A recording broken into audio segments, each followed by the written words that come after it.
আজ করব তেলাপিয়া মাছের ঝাল, কিন্তু একদম অন্যরকমভাবে।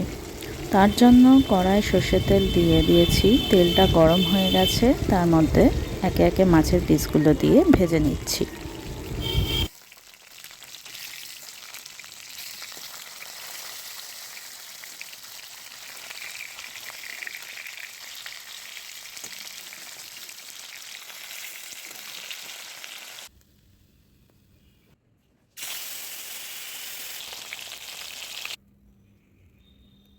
সবগুলো মাছ ভাজা হয়ে গেলে যে তেলটা অবশিষ্ট থেকেছে তার মধ্যে দিয়ে দিয়েছি কালো জিরে ফোড়ন। তারপর এইভাবে লম্বা লম্বা করে কেটে নেওয়া আলুর টুকরোগুলো দিয়ে আলুগুলো ভেজে নিচ্ছি।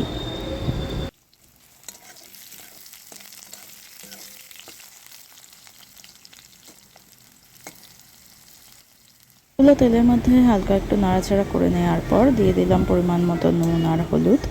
এবার আলুগুলো ভাজা হওয়া পর্যন্ত একটু অপেক্ষা করব।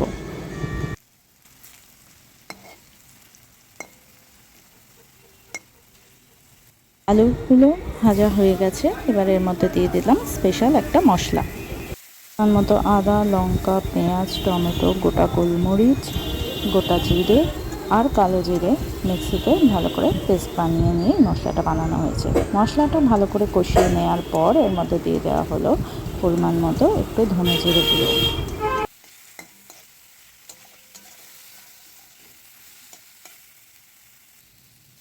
মশলাগুলো ভালো করে কষানো হয়ে গেছে, এবার ওর মধ্যে দিয়ে দিলাম সামান্য একটু জল দিয়ে হালকা একটু নাড়াচাড়া করে নিয়ে এর মধ্যে পরিমাণ মতো জল দিয়ে দেবো।